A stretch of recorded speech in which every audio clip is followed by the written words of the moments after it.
Assalamualaikum warahmatullahi wabarakatuh.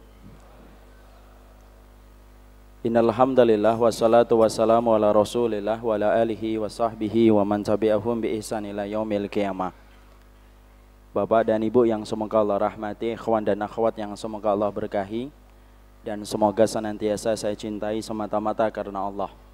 Alhamdulillah, kita tentunya bersyukur kepada Allah atas seluruh kenikmatan dan kebaikan yang Allah telah torehkan dan telah Allah berikan kepada kita selaku makhluknya, makhluk yang lemah dan makhluk yang rapuh. Tetapi kita beruntung ketika kita bersandar kepada Zat yang maha sempurna, Zat yang maha perkasa, Zat yang maha berkehendak atas segala sesuatu. Dan tidak ada keberuntungan yang paling besar kecuali adalah keberuntungan yang dimiliki oleh mukmin ketika dia bersandar kepada Zat yang sempurna dalam segala nama dan sifatnya. Tentunya yang kita syukuri adalah ketika kita diberikan oleh Allah, yaitu karunia dalam kehidupan kita. Karena sesungguhnya Imam Ibnu Qayyim menjelaskan dalam kitabnya Fawaidul Fawaid, manusia itu apabila beriman diberikan oleh Allah dua karunia. Karunia yang pertama, Allah akan berikan pertolongan, Allah berikan kekuatan supaya dia mampu menyelenggarakan ibadah dan ketaatan dalam hidupnya. Jadi kita di situ faham, tidaklah kita sholat, tidaklah kita rukuk, tidaklah kita sedekah sampai kita sibuk untuk menghadiri taklim yang kita inginkan dapatkan. Sesungguhnya semua itu bukan karena kehebatan kita dalam iman, bukan karena kita hebat dalam takwa, tetapi ana dan antum yang lemah karena diberikan pertolongan, akhirnya kita bisa sholat, akhirnya kita bisa tahajud, akhirnya kita mampu melakukan ibadah. Makanya orang yang telah dimampukan di dalam ibadah tidak perlu menepuk dada lalu berkata dengan sombong bahwasanya dia telah menjadi sholih, karena Allah tidak butuh pengakuan manusia yang menyucikan dirinya di hadapannya. Karena ibadah itu adalah bagian dari pertolongan Allah dalam kehidupan kita. Karunia yang kedua, ini karunia yang berat, dan karunia yang kedua hanya Allah berikan kepada hamba-hamba yang Allah pilih, yaitu yang kedua, karunia ketika orang telah dimampukan ibadah, lalu Allah terima amal ibadah itu dari dirinya, dicatat di dalam mizan kebaikan dan dijadikan pemberat di dalam mizan kelak ketika dia ditimbang oleh Allah Subhanahu wa taala.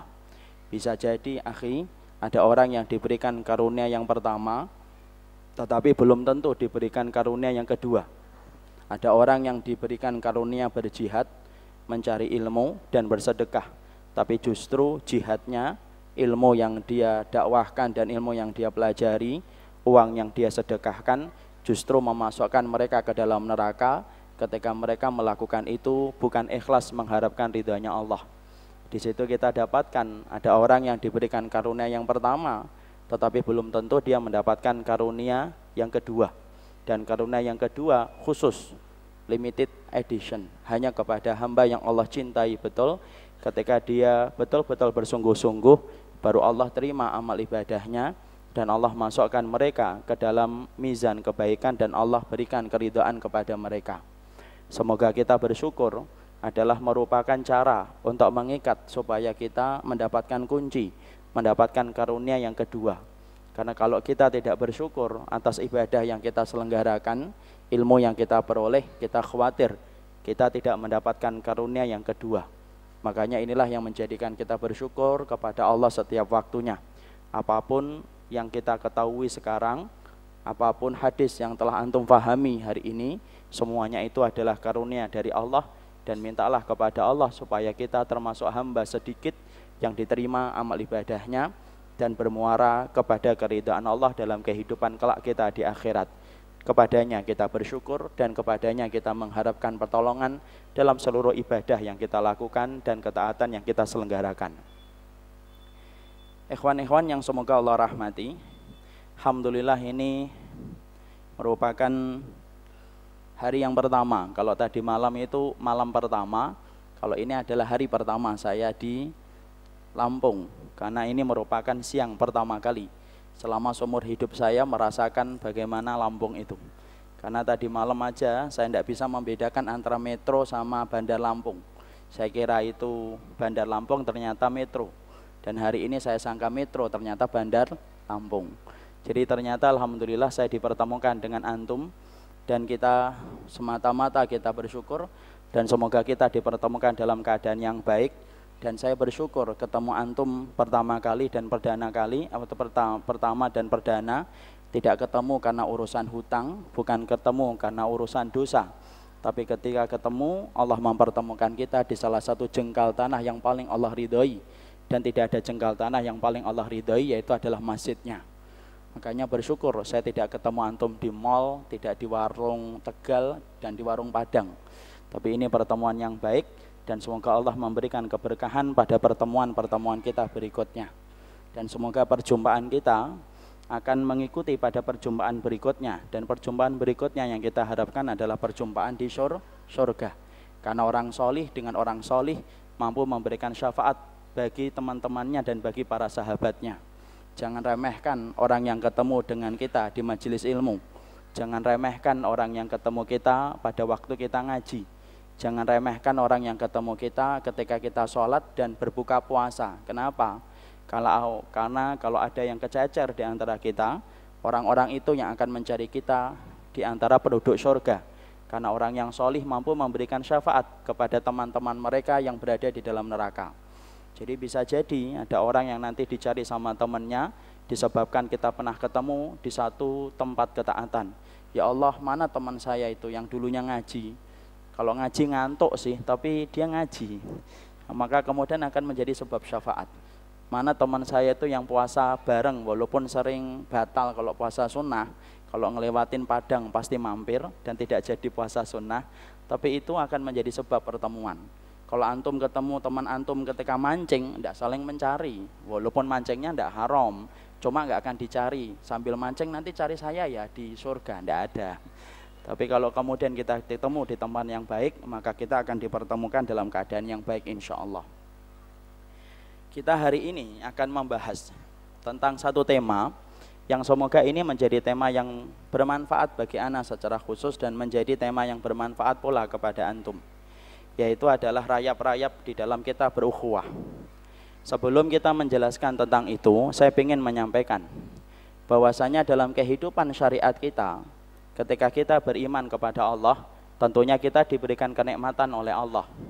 Kenikmatan yang Allah berikan kepada kita adalah kenikmatan, yaitu adalah Al-Quran. Dan kenikmatan yang kedua, yaitu adalah ketika kita diberikan dalam kehidupan kita seorang Nabi yang diutus, yang bernama Muhammad SAW. Kalau antum perhatikan dalam setiap apa yang termaktub di dalam kitabullah dan termaktub di dalam hadis yang disampaikan oleh lisan Rasulullah, kita mendapatkan banyak inti dalam kehidupan kebenaran yang disampaikan oleh Allah dan Rasulnya. Dan di antara intisari kehidupan yang disampaikan oleh kitabullah dan sunnah, yaitu adalah Islam itu datang dalam kehidupan supaya mempersaudarakan antara seorang hambanya Allah dan mempersaudarakan dengan hamba-hamba Allah yang lainnya. Dan ini merupakan bagian dari kenikmatan besar yang Allah berikan khusus kepada orang yang beriman, ketika Allah jadikan hati mereka menjadi hati yang saling mencintai dan mereka menjadi saudara walaupun mereka tidak terikat dalam tetesan darah dan nasab yang sama, tetapi mereka dipersaudarakan oleh Allah di dalam keimanan dan ketakwaan. Makanya Allah menyampaikan di dalam surat Ali Imran 103, wa'tasimu bihablillahi jami'a wala tafarraqu. Maka berpegang teguhlah kalian kepada talinya Allah dan janganlah kalian itu berpecah-pecah. Wadkuru nikmatallahi alaikum id kuntum a'da'an fa'allafa baina qulubikum fa'asbahtum bi ni'matihi ikhwana. Dan ingatlah kenikmatan Allah ketika kalian itu menjadi musuh antara satu dengan yang lainnya. Tetapi dengan kenikmatan yang Allah berikan, maka sesungguhnya kalian itu menjadi hamba-hamba Allah yang saling bersaudara. Dan itu merupakan bagian dari kenikmatan Allah dalam kehidupan kita. Makanya setelah turunnya Islam, Pak, tidak ada yang membedakan satu dengan yang lainnya antara kita dengan orang yang beriman. Ana memandang antum sebagaimana ana sama memandang kaum muslimin Rohingya. Kaum muslimin Rohingya kita pandang sama dengan kaum muslimin di Turki dan di Suriah. Kenapa? Karena sesungguhnya itulah bagaimana kenikmatan Allah yang Allah berikan kepada kita supaya kita menjadi hamba Allah yang saling bersaudara. Semata-mata karena keimanan dan ketakwaan merupakan tali yang paling kuat mengikat hati dan menggembok persaudaraan antara ana dengan semua saudara-saudara yang beriman kepada Allah dan Rasul-Nya. Sama pula kalau kita kemudian melihat kepada sunnah. Kalau kita memperhatikan di dalam sunnah, kalau kita memperhatikan tujuan di antara sunnah itu mempersaudarakan. Makanya kita mengetahui di antara contoh terbaik persaudaraan di dalam Islam itu antara muhajirin dan ansar. Dan Nabi berusaha betul bagaimana mempersaudarakan antara muhajirin dan ansar. Padahal antum tahu muhajirin dan ansar itu memiliki sifat dan karakter yang sangat berbeda.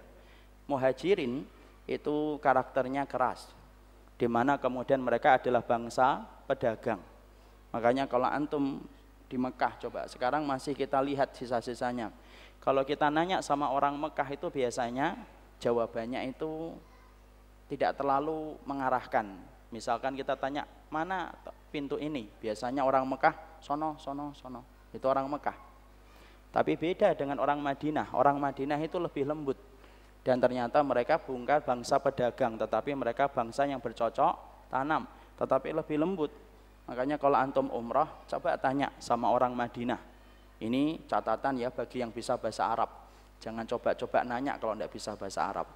Kalau kemudian antum nanya sama orang Madinah itu ngurusin, bahkan terkadang diajak tangan kita, lalu diantarkan ke tempat yang kita tuju. Itu orang Madinah.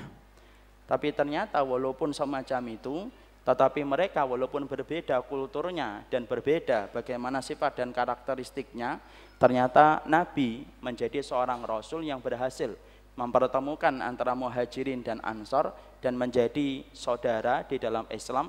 Dan Allah memuji mereka di dalam Al-Quran dan memuji mereka di dalam hadis-hadis yang disampaikan oleh Rasulullah SAW. Makanya Nabi paling tidak suka kalau kemudian mulai terjadi perpecahan antara muhajirin dan ansar. Karena Nabi merupakan pribadi yang mengerti bahwasanya Islam itu bertujuan untuk mengikat hati, bukan bertujuan untuk meretakkan hati. Sesungguhnya Nabi tahu bahwasanya tujuan Islam itu adalah mempersaudarakan, bukan menjadikan musuh.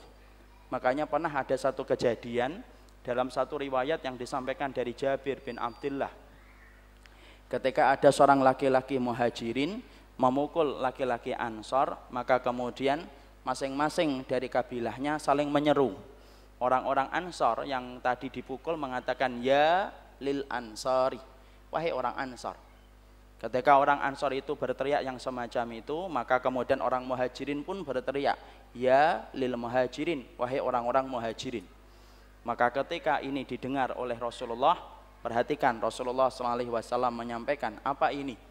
Ini macam apa panggilan-panggilan jahiliyah, kenapa kemudian dihidupkan kembali? Bagaimana kalian tega menghidupkan perkara jahiliyah, sedangkan kemudian saya hidup di antara kalian? Di sini kita mendapati Nabi semangatnya bukan hanya mengajarkan kepada ana dan antum bagaimana sholat yang benar. Semangatnya Nabi dalam sunnah bukan hanya mengajarkan bagaimana ana dan antum dzikirnya itu benar.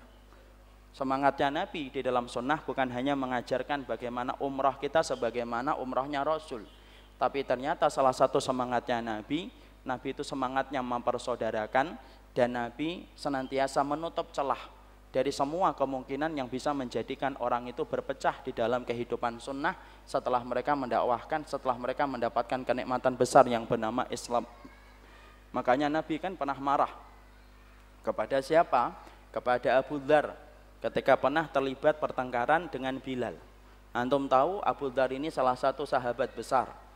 Di antara kelebihan yang dimiliki oleh Abu Dzar, ikhwan, Abu Dzar itu memiliki pandangan yang cukup baik di dalam masalah strategi perang.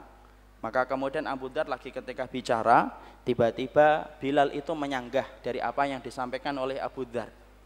Maka ketika kemudian disanggah oleh Bilal, maka Abu Dzar itu marah. Lihat perkataannya. Maka kemudian Abu Dzar itu refleks, dia berkata, usmut anta ya ibnas sauda. Diam kamu, anak hitam dari perempuan orang yang hitam. Ya, itu padahal Bilal itu hitam atau tidak? Hitam banget itu Bilal, karena beliau dari Habasyah. Walaupun hitam tetapi beliau terdengar suara terompah kakinya di surga. Maka Bilal ketika mendengar suara itu, lalu kemudian langsung mendatangi Nabi. Lalu kemudian Abu Dzarin, Bilal mengatakan, kami tidak menghukumi perkataan ini wahai Bilal, sampai kami akan datangi Nabi dan bertanya bagaimana hukumnya dan statusnya ketika kamu mengucapkan kalimat sekeji ini. Maka kemudian Abu Dzar ketika disebutkan Nabi namanya Rasul, maka beliau diam.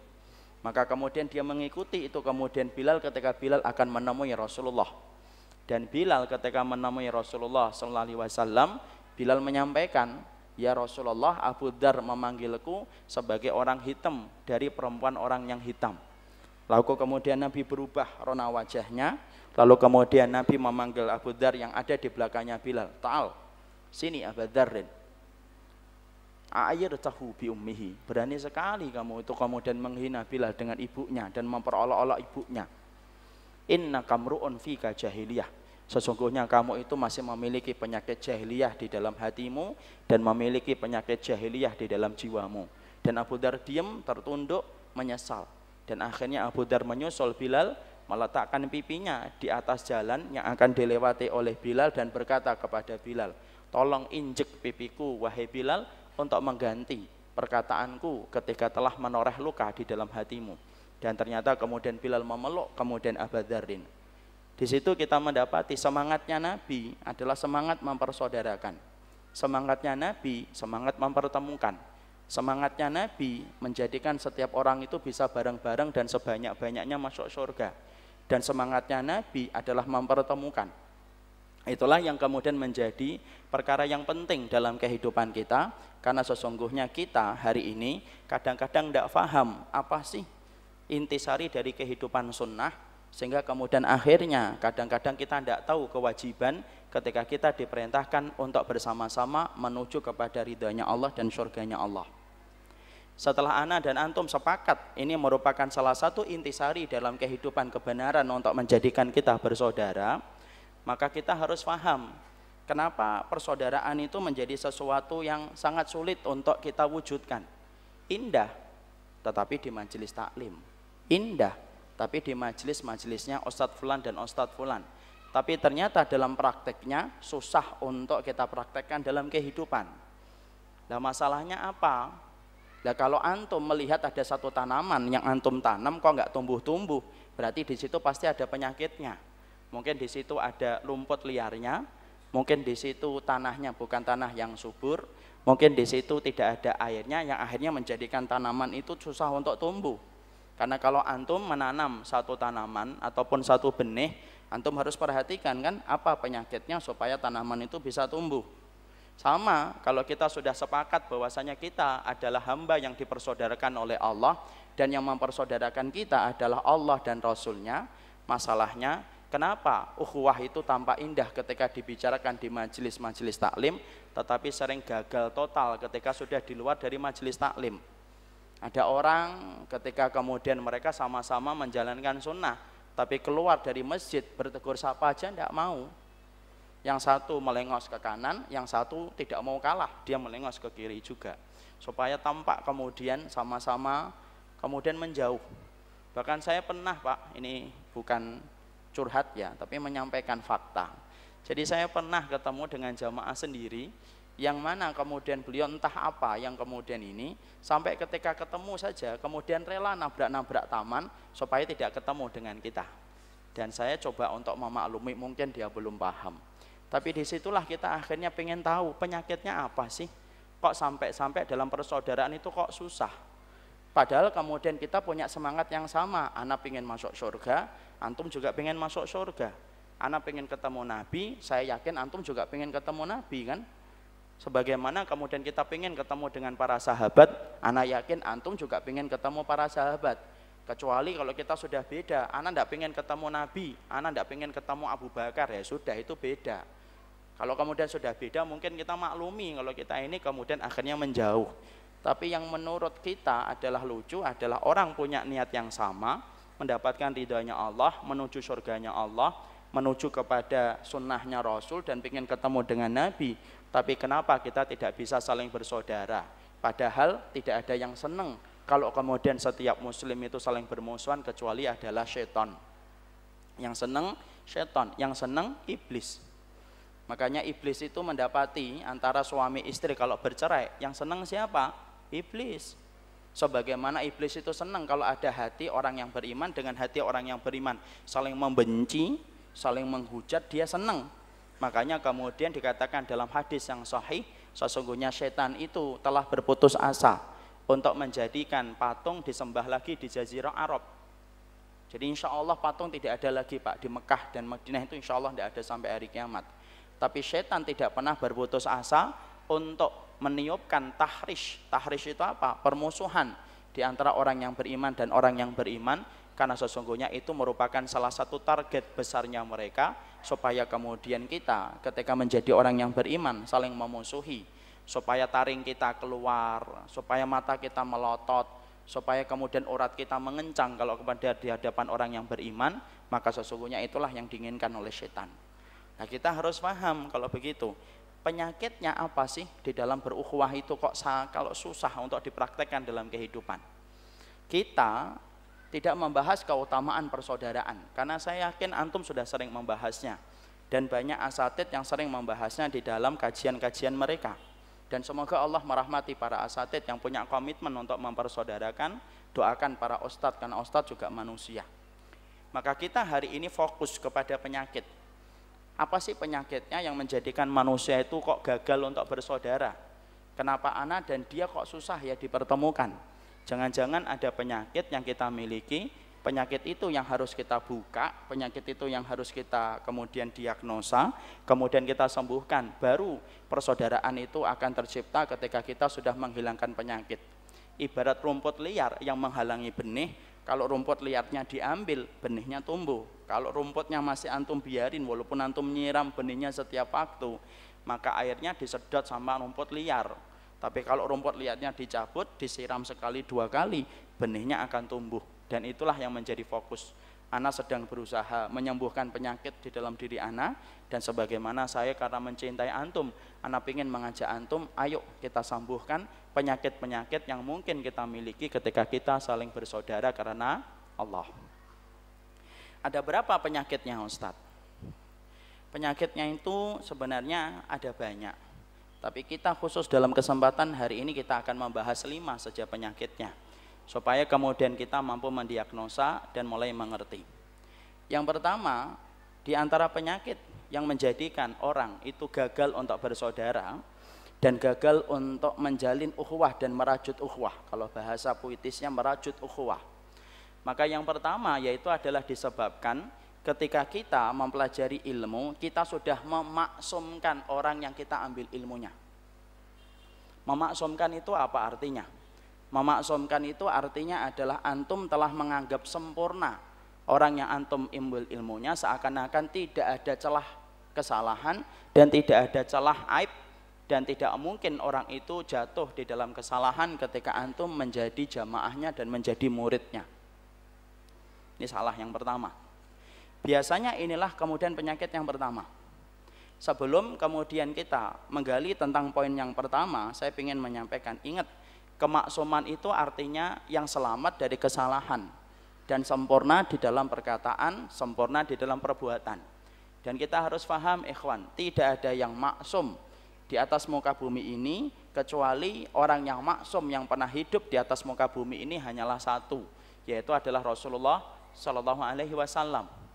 Dan sesungguhnya ketika Nabi meninggal dunia pada hari Senin, maka pastikan, maka sesungguhnya ketika Nabi itu wafat, maka wafat pula bersama Nabi kemaksuman. Kenapa? Karena kemaksuman telah pergi bersama dengan ruhnya Rasulullah ketika diambil oleh malaikat maut. Jadi di situ kita memahami, orang itu biasanya kemudian gagal untuk bersaudara, yaitu adalah ketika dia mendapati bahwasanya ketika dia mengkaji ilmu dan mengkaji kebenaran, dia pastikan bahwasanya ustadz yang dia ambil ilmunya adalah ustadz yang tidak mungkin salah. Dan dia secara tidak sadar sudah mendudukkan bahwasanya ustadznya itu kayak Nabi dan kayak Rasul. Kalau orang sudah meletakkan bahwasanya tempat dia mengambil ilmu, lalu dia maksumkan seakan-akan tidak punya salah dan tidak punya khilaf, dan sempurna sebagaimana Nabi dan Rasulullah itu sempurna, pastikan ikhwan, dia akan memandang remeh setiap orang yang berbeda dengan ustadznya dan berbeda dengan tempat dia mengambil ilmu. Dan disitulah sebabnya kita itu tidak mampu untuk bersaudara. Ya. Jadi kemudian yang pertama ini menjadi fokus kita. Kita harus memahami betul di dalam proses kita ketika kita mengkaji ilmu, antum harus memahami betul. Kita tidak ada yang boleh kita maksumkan dalam kehidupan kecuali adalah Nabi Muhammad. Makanya ingatlah perkataan dari Imam Malik ketika Imam Malik itu berdiri di depan kuburan Rasulullah SAW. Lalu kemudian Imam Malik berkata, kullu kalamin yuqbal wa yurad illa min sahibi hadzal qabr. Imam Malik kemudian berkata, seluruh perkataan siapapun bisa ditolak, bisa diterima, illa min sahibi hadzal qabr, kecuali pemilik kuburan ini.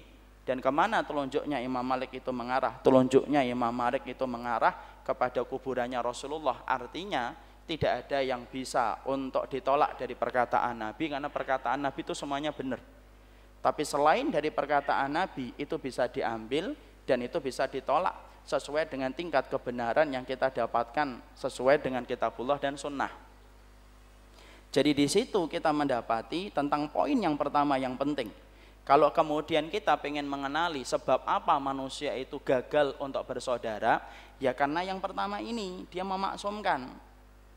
Padahal kemudian kalau kita perhatikan siapapun Ustadz antum, saya, Ustadz Fulan dan Ustadz Fulan, tetap mereka itu manusia biasa. Dan ketika mereka itu manusia biasa, ada yang benar kalau sesuai dengan kitabullah, dan kalau ada yang salah itu lumrah, karena mereka tetap manusia biasa, dan manusia biasa itu fitrahnya untuk salah.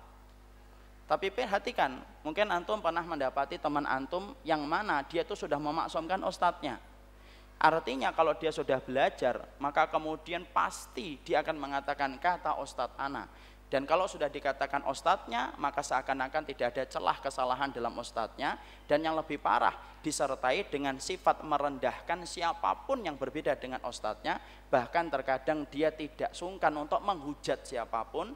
Kemudian dia memfitnah siapapun yang berani mengambil sikap berbeda dengan ustadz yang dia ambil ilmunya.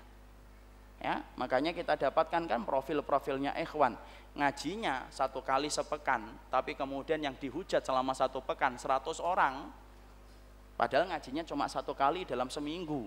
Bisa jadi ada ikhwan seminggu itu cuma 2 kali ngajinya, tetapi 200 orang yang dia hujat, padahal kemudian dia baru 2 kali ngaji, iqra'nya aja baru iqra' 3. Tapi kemudian semangatnya untuk nyalahin orang itu sudah terlalu banyak. Kenapa? Karena memaksumkan manusia.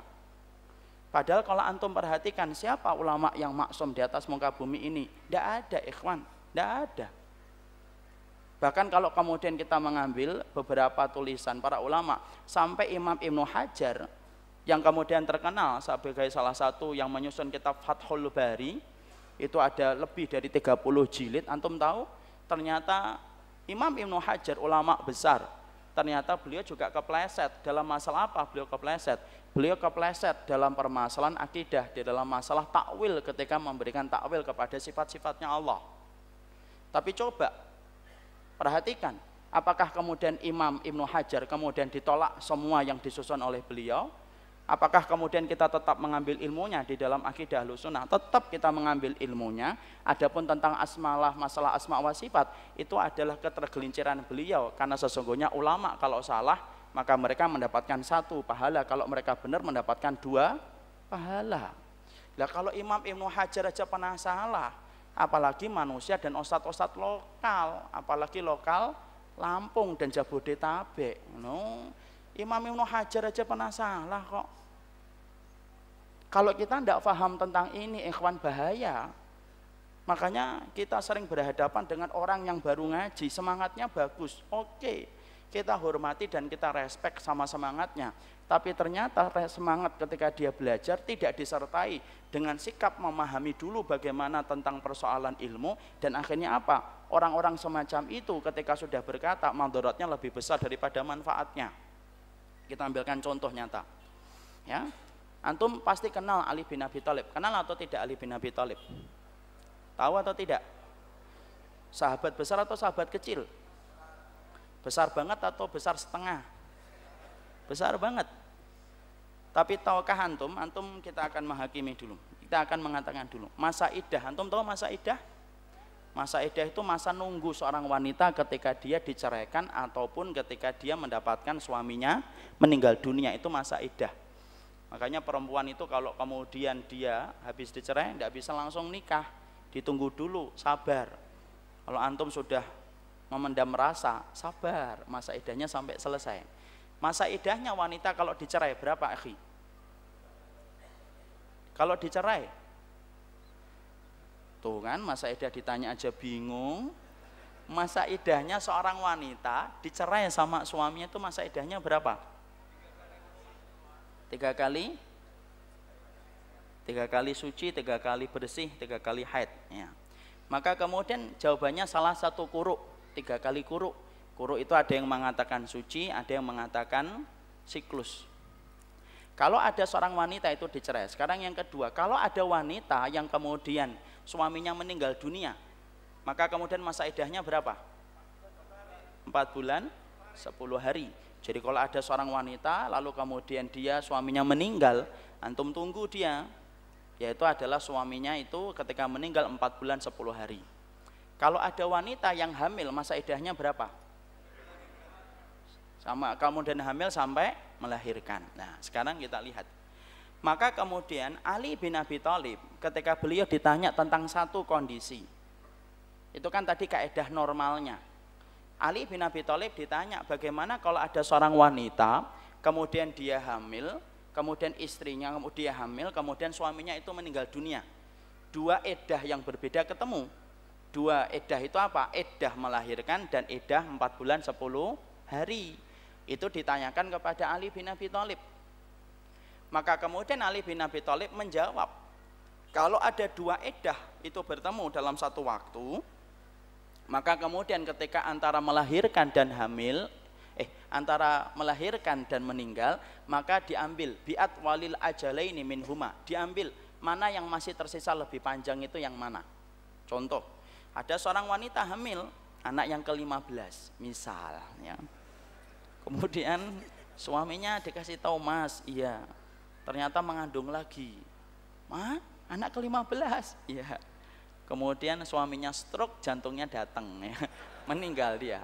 Padahal baru 1 bulan, itu sisanya masih berapa? Masih berapa bulan untuk melahirkan?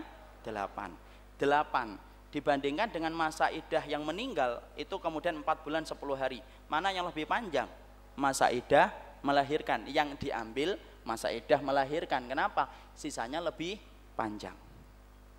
Tapi konteksnya beda, kata Ali bin Abi Thalib. Kalau kemudian ada seorang wanita kemudian tinggal beberapa jam akan melahirkan, contohnya, kemudian dia kontraksi, suaminya di dekat dia, dijambak sama istrinya, kemudian terlalu kenceng jambaknya sampai kemudian terguncang, koyor-koyor kepalanya, kemudian akhirnya meninggal. Ini contoh itu terserah saya, antum tidak usah ngomentari.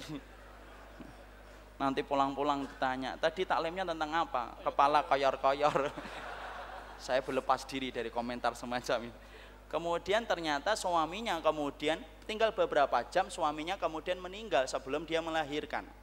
Maka kemudian beberapa jam tinggal melahirkan dibandingkan dengan masa iddah ketika kemudian meninggal, mana yang lebih panjang, mana sisanya lebih panjang, yang mana? Masa iddah meninggal 4 bulan 10 hari. Itu kata Ali. Jadi konteksnya bisa beda tergantung mana yang lebih panjang sisa masa iddahnya. Itu kata Ali bin Abi Thalib. Perkataan Ali bin Abi Thalib benar atau salah, Pak? Jangan diem, saya tanya. Antum itu diem karena tawaduk atau enggak ngerti? Batasan tawaduk sama enggak ngerti itu tipis banget. Yang mengatakan salah angkat tangan. Salah. Masya Allah ya, orang Lampung berani nyamlahin Ali bin Abi Thalib. Masya Allah. Subhanallah, luar biasa. Jamaah Bandar Lampung ini baru ngikutin kajian 1 jam loh ini. Sudah nyalain Ali bin Abi Thalib. Siapa yang kemudian mengatakan Ali bin Abi Thalib itu benar, angkat tangan. Masya Allah ya. Yang enggak ngangkat tangan lebih banyak, dan semoga yang tidak ngangkat tangan diberikan hidayah sama Allah.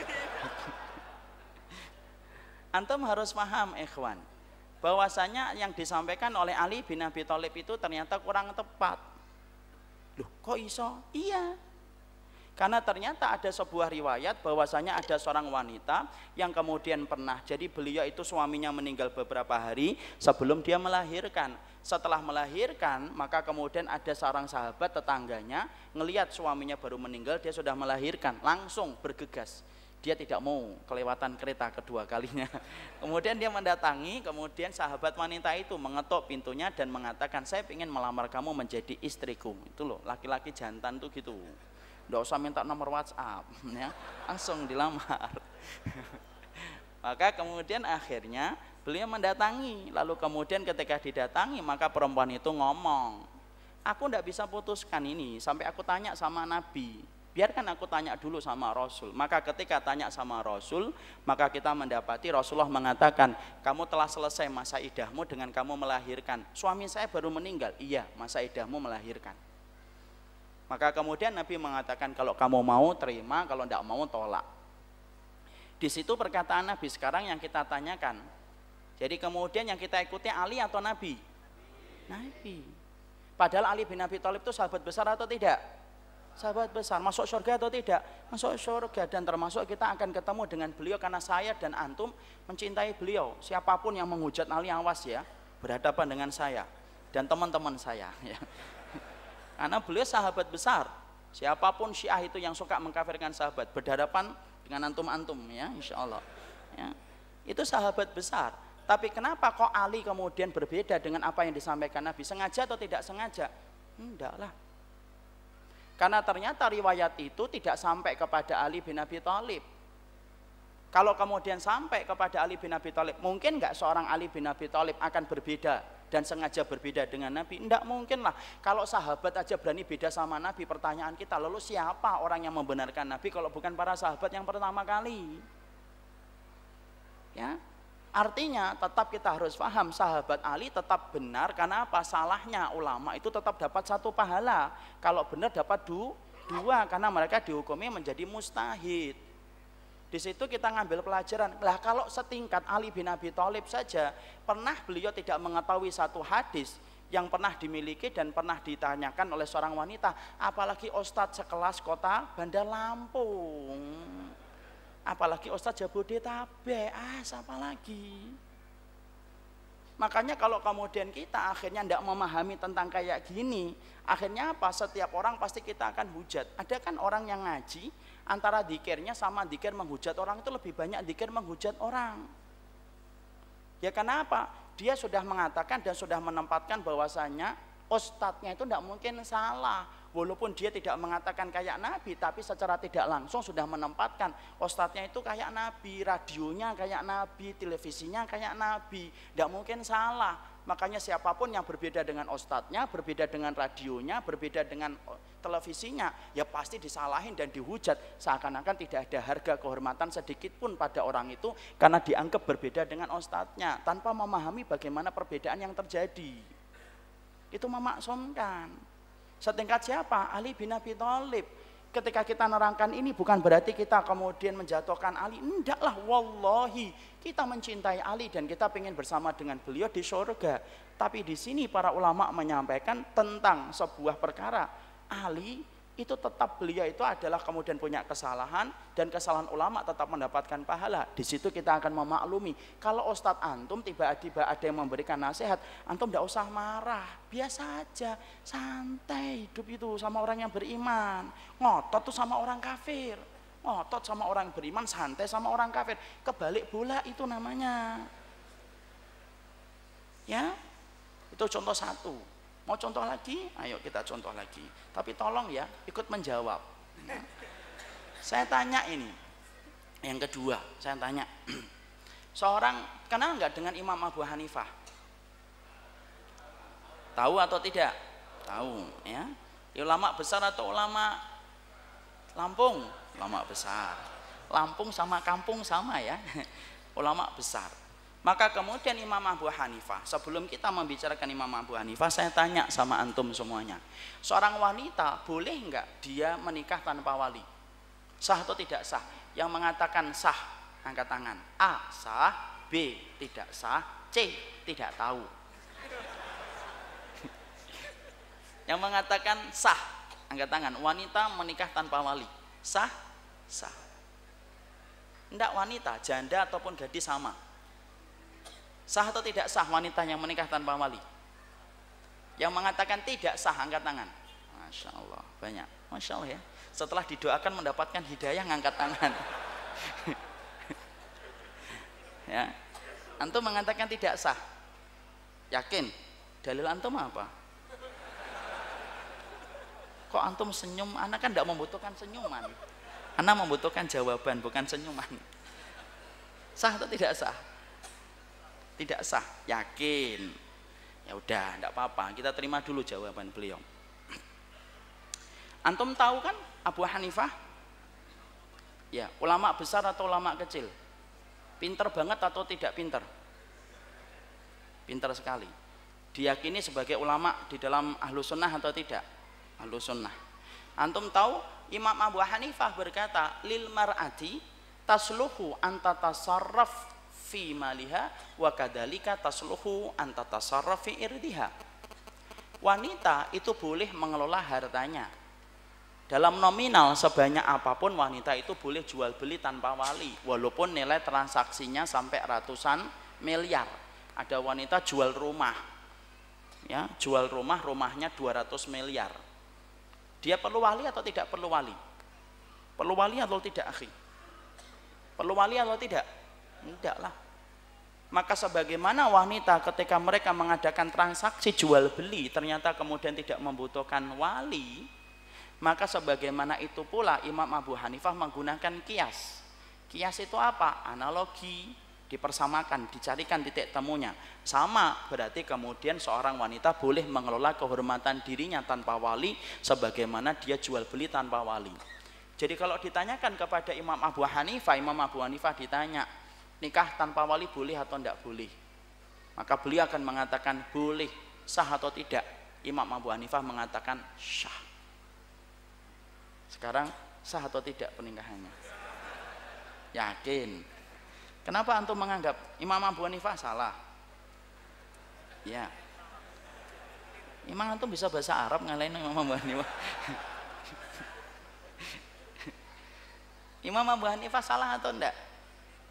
Keliru. Apa dalilnya itu keliru, akhi? Antum jangan senyum, ini bukan tempatnya senyum. Saya membutuhkan jawaban. Salah atau tidak salah? Keliru. Keliru. Kenapa dia keliru?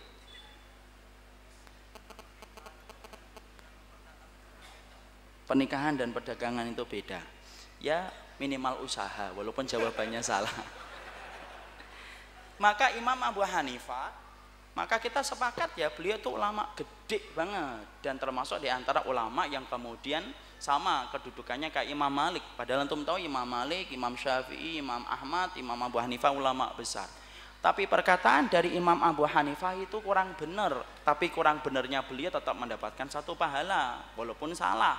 Kenapa salah? Karena ada sebuah hadis Nabi yang mengatakan ayyuma imro'atin nakahat binggoiri idni waliyiha fanikahuha batilun. Karena Nabi kemudian mengatakan perempuan mana saja yang dia menikah tanpa wali, pernikahannya batal.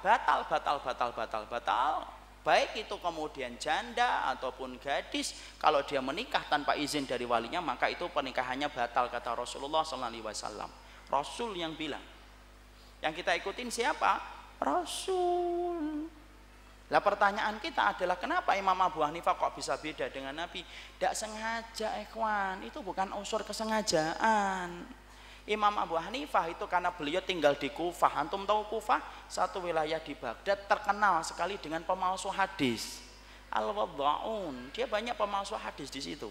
Karena kemudian banyak pemalsu hadis, makanya Imam Abu Hanifah sering menggunakan kias.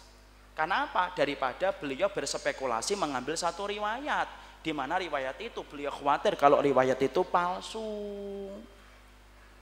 Makanya kemudian Imam Abu Hanifah itu jago dalam kias, ikhwan. Makanya ada salah satu ulama yang bilang kalau seorang Abu Hanifah sudah mengatakan gunung itu adalah gunung emas, maka tidak ada satupun yang tidak percaya kalau gunung itu emas. Kenapa? Saking pinternya Imam Abu Hanifah kalau sudah ngomong. Itu Imam Abu Hanifah, ulama gede dia itu.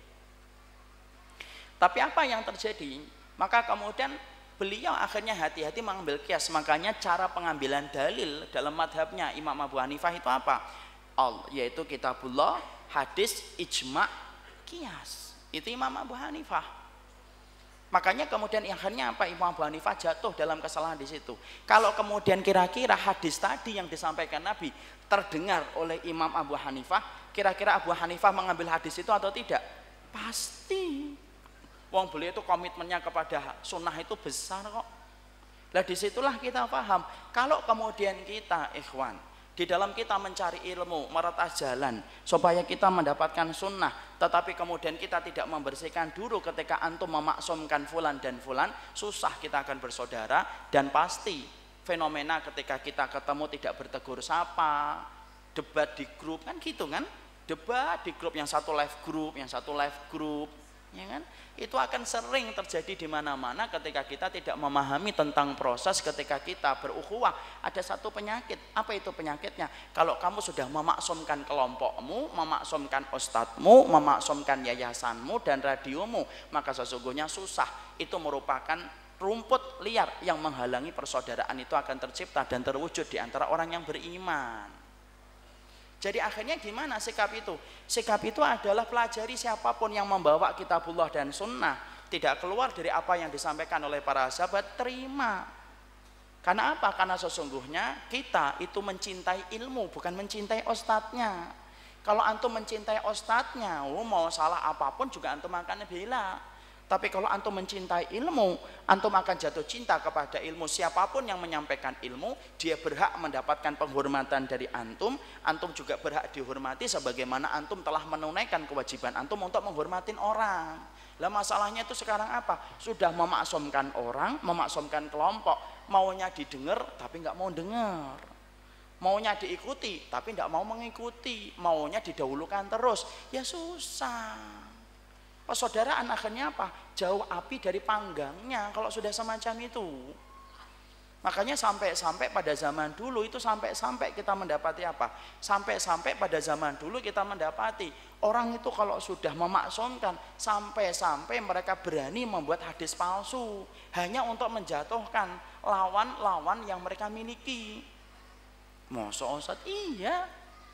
Makanya kita dapatin kan, ketika madhabnya Imam Syafi'i itu mulai diterima oleh umat begitu banyak, apa yang terjadi? Ketika madhabnya Imam Syafi'i sudah mulai terangkat kemana-mana, tiba-tiba ada orang yang tidak suka ketika mendapati madhabnya Imam Syafi'i itu kemudian tersebar di mana-mana. Apa yang dilakukan? Yang dilakukan itu membuat hadis palsu. Coba, sampai membuat hadis palsu. Dan ketika mereka membuat hadis palsu, mereka kemudian berkata, apa? Qala Rasulullah. Qala Rasulullah, sayakunu fi ummati rajulun adharru min iblis wa huwa yusamma bin Idris. Maka kemudian sampai mereka menisbatkan hadis palsu kepada Nabi, padahal Nabi tidak ngomong. Apa itu artinya? Rasulullah bersabda, hati-hati, Rasulullah pernah bersabda, akan ada di antara umatku manusia yang lebih bahaya daripada iblis, namanya Muhammad bin Idris. Siapa itu Muhammad bin Idris? Imam Syafi'i. Coba, sampai membuat hadis palsu. Disebabkan apa? Disebabkan ketika kemudian dia itu pingin sekali supaya madhab Imam Syafi'i itu tidak tersebar. Kenapa? Karena dia sudah memaksumkan kepada kelompoknya. Makanya inilah yang menjadikan akhirnya kita mengerti betul, tidak ada yang maksum akhi. Umar Mita tidak maksum, ustadz yang antum miliki juga tidak maksum. Kalaupun salah itu wajar. Yang tidak wajar itu kalau antum menyikapi orang yang salah dengan berlebih-lebihan. Antum jatuhkan kehormatannya, antum menistakan, antum sobek kehormatan dan kesuciannya yang telah dijaga oleh Allah. Disitulah kita kemudian akhirnya paham, berarti kita sudah masuk dalam perangkatnya iblis. Ngajinya baru sebentar tapi dosanya melebihi dari ilmu yang dia dapatkan. Tidak gampang ikhwan jaga lisan itu. Yang pendiam aja belum antum masuk surga kok yang banyak ngomong. Yang pendiam aja belum tentu masuk surga kok kita baru belajar sebentar sudah belajar untuk menghujat orang. Tidak kayak gitu. Alhamdulillah saya ini belajar kehidupan salaf itu dari mulai tahun 96, 97 di pondok. Ana belajar dari orang-orang yang tidak pernah mengajak ana untuk membenci berlebihan. Semuanya disikapi dengan proporsional sebagaimana seorang thalib ketika menyikapi ada perbedaan. Makanya kalau kemudian kita belajar kebenaran itu yang asalnya kasar harusnya jadi lembut. Bukan malah yang asalnya lembut jadi kasar. kasar. Yang namanya salah itu lumrah banget. Fulan pernah kepleset, maklumin. Fulan pernah kepleset, maklumi. Yang tidak dimaklumin itu apa? Ketika kamu mendapatkan kesalahan dari orang di luar kelompokmu, senangnya luar biasa untuk menjatuhkan, menyeret, dan kemudian menjadi pemakan bangkai di atas muka bumi. Tetapi giliran kemudian kelompoknya yang salah, selalu berkata, kita maafkan, kita kasih udur. Enggak kayak gitu. Ya. Jadi kemaksuman kalau sudah menjangkiti kehidupan kita, susah kita kemudian akhirnya bersaudara. Sulit akhirnya kita kemudian bersaudara. Yang namanya kesalahan itu wajar. Imam Baihaqi, ikhwan, itu ulama besar loh. Imam Nawawi, ulama besar. Imam Nawawi juga sama, jatuh kepada salah satu kesalahan dalam mentakwil sifat-sifatnya Allah. Tapi Imam Nawawi itu ulama besar atau tidak? Ulama besar. Diambilkah ilmunya sama kita? Diambil. Antum sama saya kan masih mengkaji kitab Riyadhus Shalihin, Al-Majmu', Syarh Muhadzab, At-Tibyan. Ya kan? Itu semua kitab-kitabnya Imam Nawawi. Walaupun Imam Nawawi punya kesalahan, itu wajar. Karena memang apa? Tidak ada yang maksum dari kesalahan di atas muka bumi ini. Jadi inilah yang menjadikan kita kalau belajar, ayo, kalau kita sudah belajar, maka menjadi manusia yang senantiasa ngerti. Bagaimana kemudian kita kalau belajar jangan pernah memaksumkan. Kalau sudah kita memaksumkan, maka gagal kita akan mendapatkan kebaikan. Dan gagalnya kita bersaudara kalau kita sudah memaksumkan manusia. Wajar. Ya. Kalaupun ada seseorang yang salah, sikapi dengan cara yang ma'ruf, sikapi dengan cara yang proporsional. Itu yang pertama. Ya. Jadi sepakat ya, yang di sini kumpul ini kita belajar untuk tidak memaksumkan siapapun. Yang kita maksumkan hanyalah satu, Rasulullah Sallallahu Alaihi Wasallam. Itu yang pertama. Yang kedua, yang kemudian menjadikan kehidupan kita rusak di dalam kita bersaudara itu apa? Yaitu terjadinya taklid besar-besaran. Hampir sama sih dengan yang pertama, cuma ada perbedaan sedikit. Taklid itu apa? Fanatisme, fanatik buta dia. Padahal kemudian termasuk di antara perkara yang kemudian menjadi taklid, antum harus paham, taklid buta atau fanatik buta atau biasa disebut dengan ta'assub. Maka sesungguhnya penyakit ta'assub atau fanatik kelompok, fanatisme kelompok itu asal muasalnya datang dari orang-orang Yahudi. Kita harus paham dulu, taklid itu munculnya dari siapa sih dulu pertama kali Ustadz? Taklid buta itu munculnya pertama kali dari orang Yahudi. Masa? Iya. Sebagaimana keterangan yang disampaikan oleh Allah di dalam surat Al-Baqarah 89. Walamma ja'ahum kitabun min indillahi musaddiqul lima ma'hum wa kanu min qablu yastaftihuna 'ala alladziina kafaru. Falamma ja'ahum ma arafu kafaru bihi falaknatullahi 'alal kafirin. Orang kafir nanti dibuka tafsirnya ya. Tafsir surat Al-Baqarah 89. Di dalam tafsir itu diterangkan orang Yahudi itu adalah orang yang dulunya ketika sebelum datangnya Nabi itu adalah orang yang terlunta-lunta dia. Mereka kemudian terhinakan, tidak diterima di mana-mana, tidak diterima di kalangan Yahudi, tidak diterima Romawi, tidak diterima Persia, terlunta-lunta dia di mana-mana. Itu orang Yahudi. Maka tahukah antum sesungguhnya Yahudi adalah bangsa yang kulturnya dekat sekali dengan para nabi. Kenapa? Banyak nabi yang diturunkan kepada mereka. Maka kemudian ketika mereka mendapati bahwasanya mereka sudah terhinakan, akhirnya mereka itu mengangkat tangan, mereka berdoa. Ya, wa kanu min qablu yastaftihuna 'ala alladziina kafaru. Mereka itu berdoa sama Allah, ya Allah, Mbok Muhammad ini cepat diturunkan kepada kita. Mbok cepat diturunkan ini Muhammad. Kenapa? Karena mereka menyangka dan mereka yakin, mereka yakin kalau Muhammad sudah diutus, mereka itu akan menang karena setiap nabi selalu membawa mukjizat dan mukjizat tidak ada yang bisa ngelawan, apapun kekuatan pasti kalah dengan mukjizat yang diberikan oleh Allah kepada nabinya. Dan antum tahu, Yahudi itu tahu nggak akan ada seorang nabi yang bernama Muhammad? Tahu. Kenapa kok tahu Ustaz? Karena di dalam kitab Taurat mereka itu sudah banyak menerangkan tentang datangnya seorang nabi yang bernama Muhammad. Sampai fisik-fisiknya detail diceritakan oleh Allah dalam kitab Taurat itu. Makanya sampai Allah menyampaikan alladzina atainahumul kitaba ya'rifunahu kama ya'rifuna abna'ahum.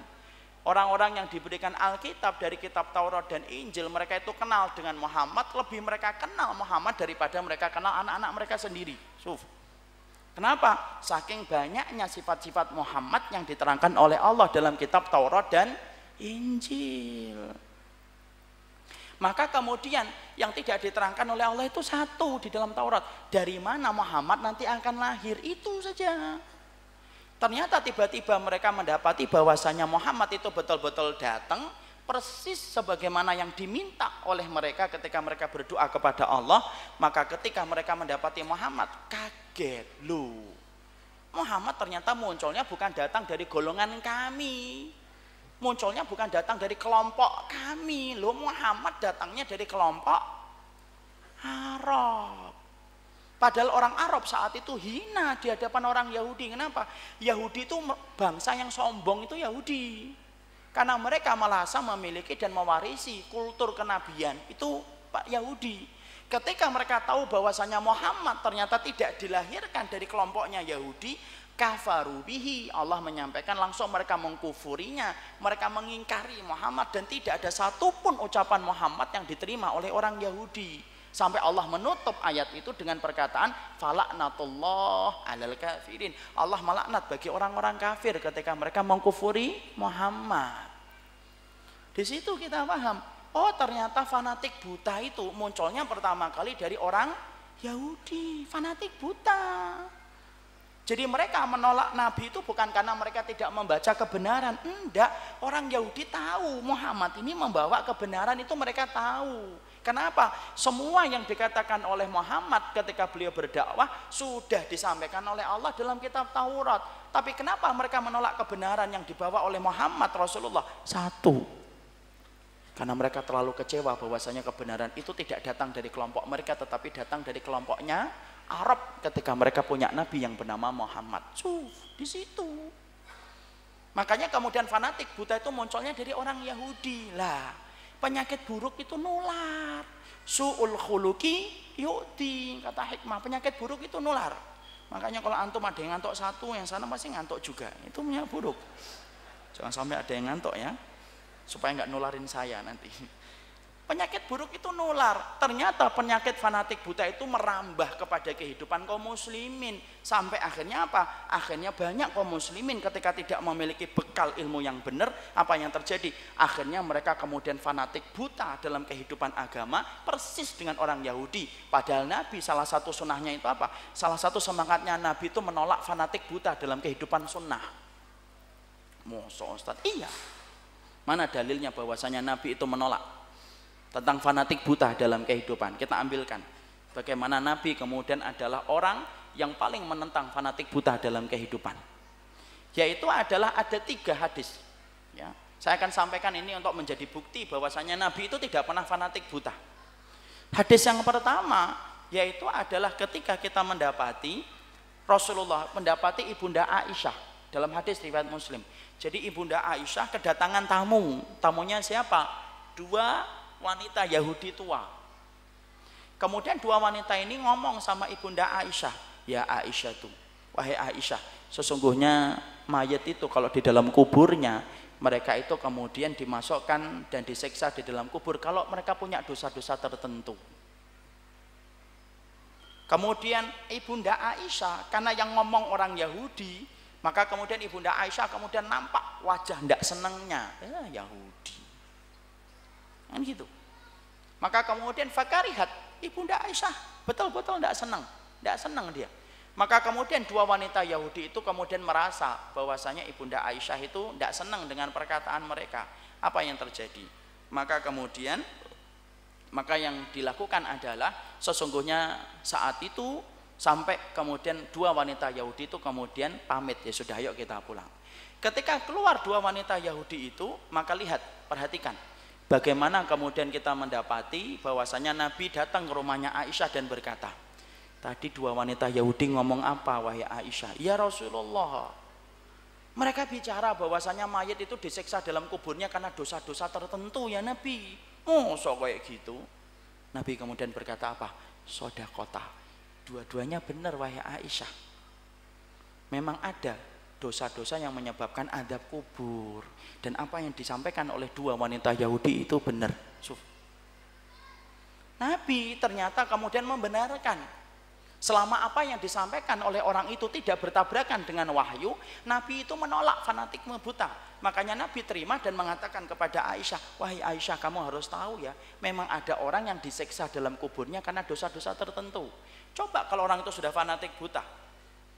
Kadang-kadang ada kebenaran yang disampaikan oleh orang lain, tapi ketika orang lain itu bukan masuk dalam kelompoknya, tidak ada yang didengar, ditutup telinganya, ditutup matanya, tidak mau sama sekali untuk mendengarkan. Perhatikan Nabi, ketika Nabi mendapatkan pernyataan dari dua wanita Yahudi itu, ketika pernyataan itu tidak bertabrakan dengan wahyu yang dipahami oleh Nabi, ternyata Nabi menerimanya.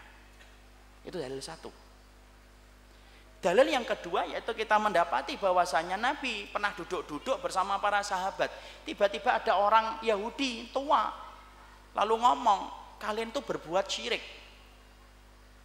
Lalu kemudian Nabi mengatakan, loh, dosa apa yang kami lakukan dalam syirik itu apa? Maka kemudian orang tua Yahudi itu mengatakan dosanya dua. Satu, kalian suka mengatakan Masya Allah wa syi'ta. Dan yang kedua, kalian suka mengatakan wal Ka'bah. Kalian itu berbuat syirik. Syiriknya itu apa? Yang pertama, kalian suka mengatakan Masya Allah wa syi'ta. Terserah Allah dan terserah kamu. Ya, dan itu tidak boleh. Dan itu memang benar. Kemudian yang kedua, suka bersumpah dengan nama Ka'bah, demi Ka'bah Muhammad, itu syirik. Lihat bagaimana sikapnya Nabi. Nabi ketika mendapati itu, maka Nabi kemudian menerima perkataan itu. Dan kemudian Nabi apa? Mengingatkan para sahabat. Diingatin para sahabat. Nabi tidak menolak. Langsung. Ternyata apa yang disampaikan oleh laki-laki tua Yahudi itu ternyata sesuai dengan kebenaran. Nabi terima. Dan Nabi kemudian mengatakan kepada para sahabat, jangan mengatakan Masya Allah wa syi'ta, tapi katakanlah Masya Allah summa syi'ta. Jadi bapak dan saya dan ibu kalau ditanya kapan kita mau pergi muter-muter ke Lampung, terserah Allah kemudian terserah antum, itu yang benar. Terserah kamu, salah. Terserah Allah dan terserah kamu, tidak boleh. Yang benar, terserah Allah kemudian terserah antum. Panjang Ustaz, tidak apa-apa, tapi masuk surga. Daripada pendek, termasuk syirik kan. Ternyata kemudian Nabi menerima itu. Setelah Nabi menerima itu, kemudian Nabi juga mengingatkan, kalian tidak boleh bersumpah dengan nama Ka'bah, tapi ucapkanlah dalam sumpah wa rabbil Ka'bah, demi Rabbnya Ka'bah. Di situ kita mendapati semangatnya Nabi itu menerima kebenaran walaupun yang menyampaikan adalah orang Yahudi. Selama itu tidak bertabrakan dengan wahyu, Nabi menerimanya. Bukan berarti loh setelah ini kemudian kita akan gampang mengambil ilmu, enggak lah. Tetap kita hati-hati ketika mengambil ilmu. Wong beli mobil aja kita hati-hati kok, supaya mobil kita bukan mobil yang rusak ketika kita beli. Ketika antum dan saya hati-hati, jangan sampai antum fanatik buta, mendudukkan antara sikap hati-hati dan supaya tidak masuk dalam fanatik buta. Itu susah ikhwan, tapi itulah kewajiban orang yang mencari ilmu. Ada nggak tipe orang itu sama sekali nggak mau dengerin apapun yang diucapkan oleh orang yang kemudian bukan sering didatangin, bahkan kemudian hanya membaca tulisannya sudah diharamkan dia itu. Makanya kemudian kalau orang sudah menyatakan bahwasanya dia fanatik kepada kelompoknya, kita tanya, emang antum jamin kelompok antum menjadi kelompok yang paling benar di hadapan Allah? Yang membaca kitab kan bukan antum saja, orang pun baca kitab. Makanya kalau kemudian mengetahui tentang masalah itu, maka sesungguhnya ketika kita sudah melepaskan fanatisme buta, enak, kehidupan kita mencari ilmu itu enak. Tiba-tiba kita mendapati ada satu ulama yang kurang benar, maka itu wajar kita tinggalkan pendapat itu, tetapi kita mengambil pendapat yang lebih kuat, tetapi tanpa merendahkan ulama yang kita tinggalkan pendapatnya dalam satu perkara. Contoh ikhwan, saya dulu, ini contoh ya, saya dulu ketika sholat mengikuti sifat sholatnya Nabi, salah satu ulama, saya tidak usah nyebutin lah. Dimana kemudian saya mengetahui bahwasanya kalau habis rukuk lurus, habis rukuk itu lurus. Sampai ternyata saya mendapati ada sebuah dalil yang lebih kuat, bahwasanya yang diartikan oleh hadisnya Rasulullah, bahwasanya Nabi ketika habis rukuk kembali ke posisi awal itu sedekap. Saya baca, saya bandingkan dalilnya, kemudian kita baca masing-masing perkataan para ulama. Kemudian saya pada satu keyakinan, Dalil yang kedua yaitu kembali ke posisi sedekap lebih kuat daripada posisi yang lurus. Tapi saya tidak menyalahkan orang yang pengen lurus, silahkan. Tapi disitulah kita paham kan, yang namanya kehidupan agama, kalau kita sudah fanatik Pak, Masya Allah, susah kita. Maka bisa jadi kesalahan itu kita bawa dan kita gigit kesalahan itu sampai mati, gara-gara kita tidak mau mendengarkan kebenaran yang disampaikan oleh pihak lain. Padahal, mari kita jujur, ada kalanya kita melihat kan, ada seorang ustadz, mungkin dia paham tentang fikih, tapi mungkin dia tidak paham tentang masalah tazkiyatun nufus. Kadang-kadang dia paham muamalah, kadang-kadang dia tidak paham tentang masalah amar ma'ruf nahi mungkar. Itu wajar. Kenapa? Hari ini ulama itu sudah terbatas kemampuannya. Makanya kalau semangatnya antum mengikuti kebenaran, siapapun yang membawa kebenaran, itulah yang berhak untuk diikuti. Makanya sampai Abdullah bin Mas'ud itu mengatakan apa? Al-haqqu ahaqqa ayyuttaba. Sesungguhnya kebenaran adalah sesuatu yang lebih berhak untuk diikuti. Dan jangan fanatik buta. Ya, kadang-kadang baru mejanya baru dikeluarkan dikit langsung bubar satu persatu, tidak mendengarin dulu. Kadang-kadang sudah ngomong tentang fulan, kalau ditanya sudah pernah ketemu orangnya belum, sudah pernah kemudian ngobrol dengan beliau belum, tapi kita sudah hujat habis-habisan. Kenapa itu tumbuh? Karena sesungguhnya kita sudah tumbuh penyakit fanatisme buta. Fanatisme buta inilah yang menghalangi persaudaraan di dalam kehidupan kita. Itu yang semangat yang kedua.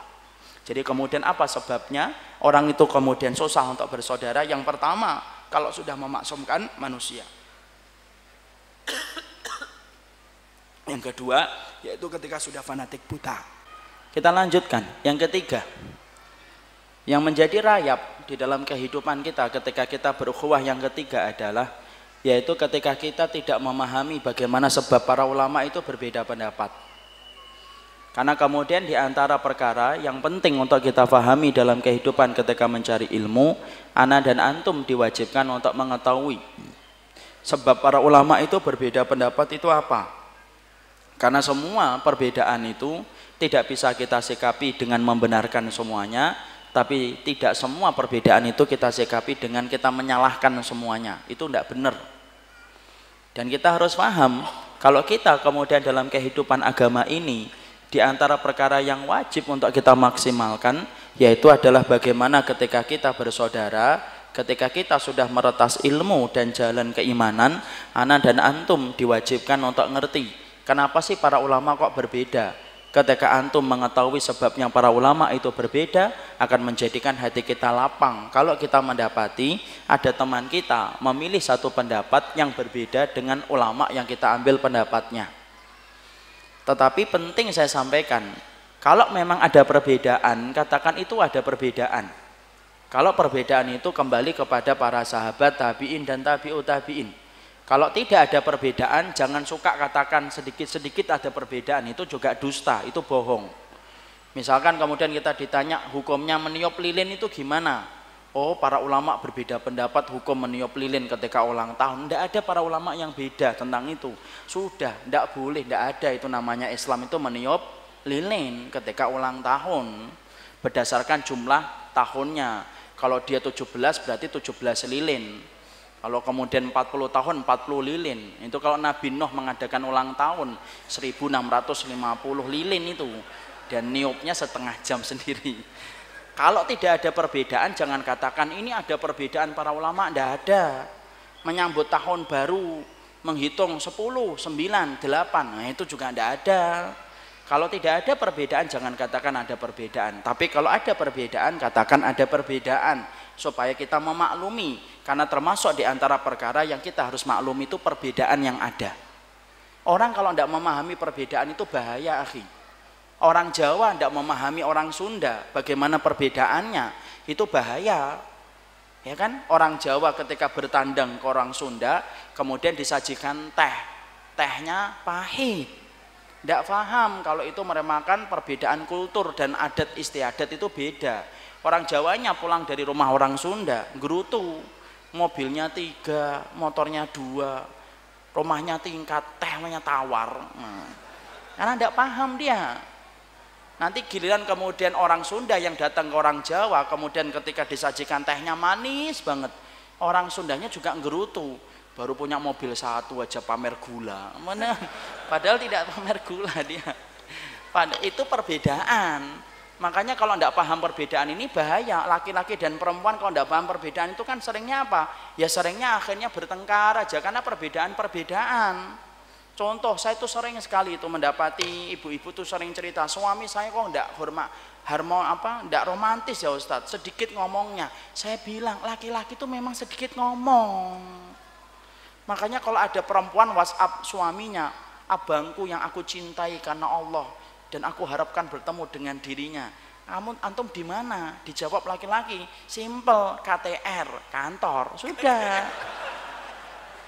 Istrinya nangis-nangis kalau tidak paham, ya Allah saya nulis WhatsApp panjang lebar, dijawabnya 3 kata, itu masih mending. Ada yang kemarin saya baca itu salah satu Facebook itu, istrinya panjang lebar, sudah sampai bang, dijawab sudah coy. Itu memang laki-laki itu beda, makanya perempuan itu sedikit 20.000 kata atau berapa, itu yang paling pendiam tuh segitu, apalagi yang banyak ngomong. Kalau kita paham perbedaan ini enak, ya kan? Coba aja kalau laki-laki dan perempuan kalau ditanya kan beda. Laki-laki kalau ditanya dari mana, Pak, dari mall belanja, sudah dijawab sesuai dengan pertanyaan. Kalau perempuan enggak, dari mana Bu? Dari mall. Masya Allah mallnya ini sekarang itu gede, dingin banget itu, diskonnya banyak. Ketemu Ustadz sama istrinya juga, sama kemudian anak-anaknya, seneng deh ketemu Ustadz. Tuh lihat, ditanya mall, dapatnya apa? Mall lantai 1, dingin, istrinya Ustadz, anaknya Ustadz. Kenapa? Perempuan tuh banyak ngomong. Makanya di situ kita harus paham. Kalau tidak paham kayak gini, biasanya akan terjadi apa? Pertengkaran. Istrinya apa? Kamu itu tidak romantis. Suaminya pulang-pulang macet 3 jam, dibilang tidak romantis, marahlah. Dia merasa sudah jawab. Kan ditanya di mana? Kan dijawab di kantor. Sudah kan? Itulah namanya. Makanya kita harus memahami perbedaan. Lah kita juga harus paham perbedaan para ulama itu sebabnya apa. Nah ini juga harus kita pahami. Tapi sebelum saya menyampaikan ini, kita harus paham ada perbedaan akidah dan ada perbedaan istihadiyah. Perbedaan akidah tidak bisa ditawar. Antum berbeda dengan Syiah itu tidak bisa ditawar. Ahmadiyah tidak bisa ditawar. Cuma 2 warna, hitam atau putih. Jangan milih sesuatu yang sifatnya berseberangan dengan kitabullah dan sunnah sesuai dengan pemahaman para sahabat. Kenapa? Itu urusan akidah loh. Urusan akidah tidak bisa ditawar. Tapi kalau urusannya istihadiyah, maka kita harus paham kenapa sih para ulama kok berbeda pendapat. Nah, kita harus paham. Ketika antum dan saya tidak memahami tentang sebab para ulama itu berbeda pendapat, apa yang terjadi? Akhirnya gontok-gontokan, menang-menangan, dan akhirnya apa? Merasa bahwasanya itu tidak perlu bersaudara, tidak perlu beriman, tidak perlu bertegur sapa. Karena antum ketika melihat perbedaan sama kayak antum ketika melihat orang kafir. Makanya kita harus paham dulu kenapa sih para ulama itu berbeda pendapat. Nah ini panjang. Karena waktu kita sempit, akhirnya saya tidak bisa jelaskan semua. Tapi minimal kita harus paham kenapa para ulama itu beda pendapat. Yang pertama, para ulama itu kadang-kadang berbeda pendapat. Yang pertama, kadang-kadang dalilnya satu, tetapi maknanya, interpretasinya, takwilnya itu ada 2. Padahal dalilnya satu.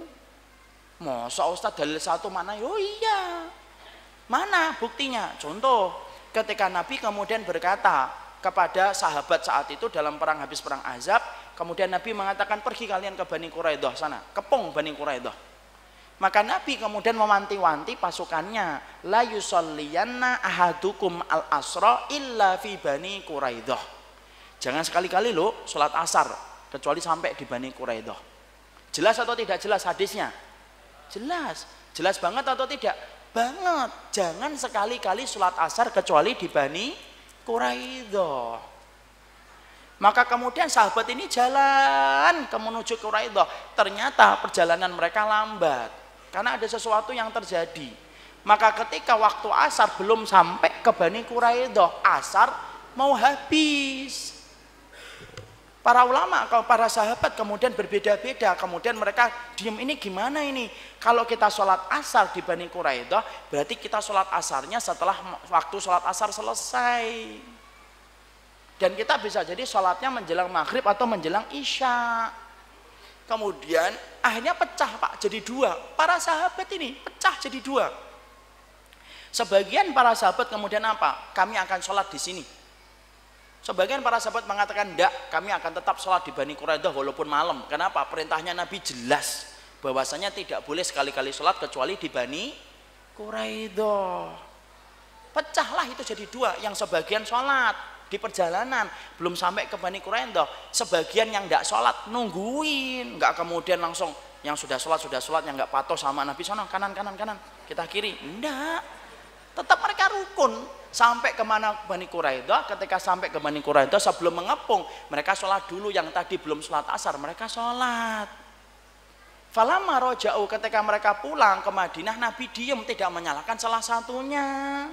Walaupun kemudian dikatakan oleh Syekh Utsaimin dalam kitab Al-Khilaf Bainal Ulama Asbabuhu wa Mauqifuna minhu, maka kemudian beliau itu mengatakan apa?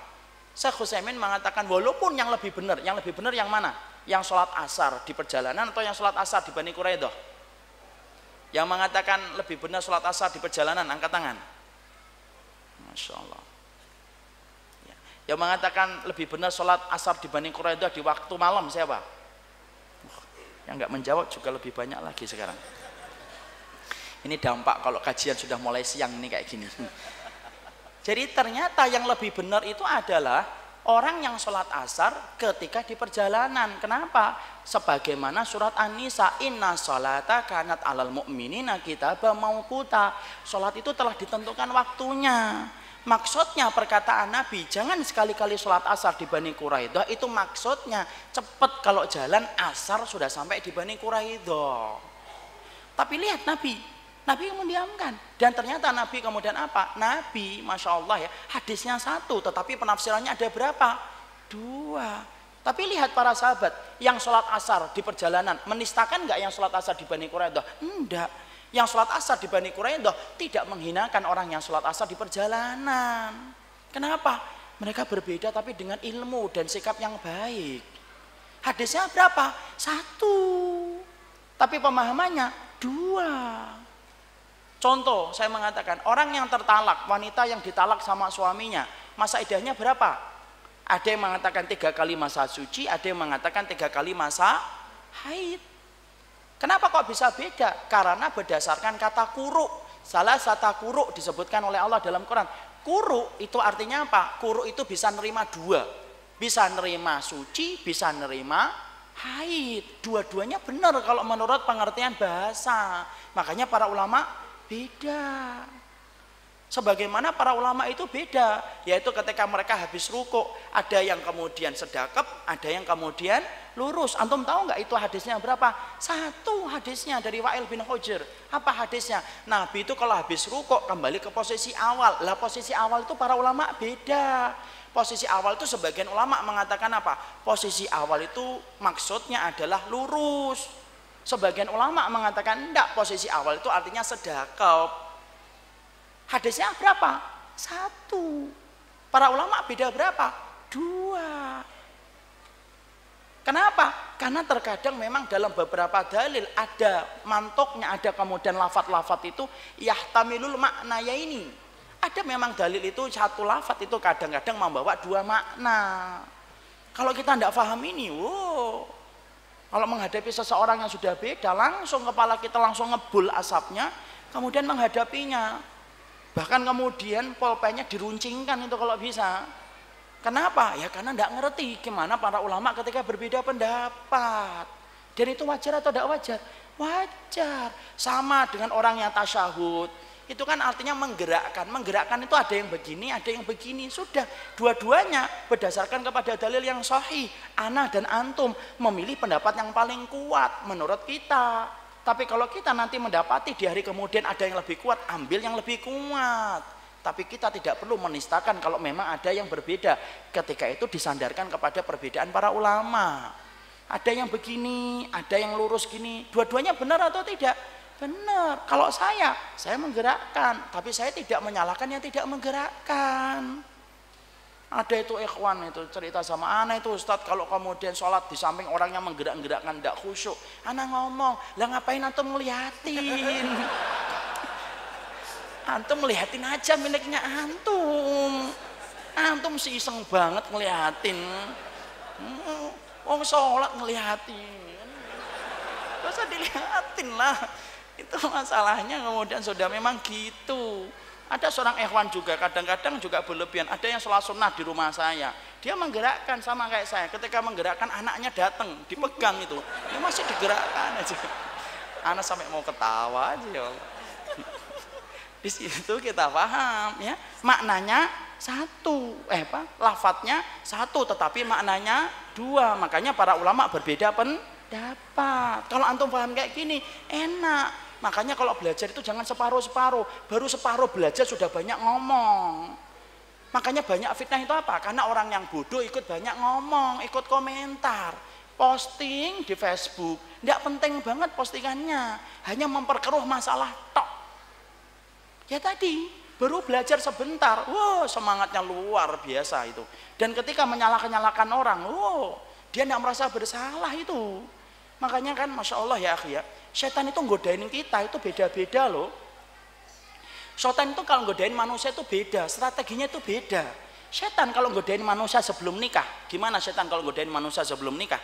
Dijadikan bagaimana laki-laki dan perempuan ini tuh tampak nikmat betul kalau mau ketemu itu.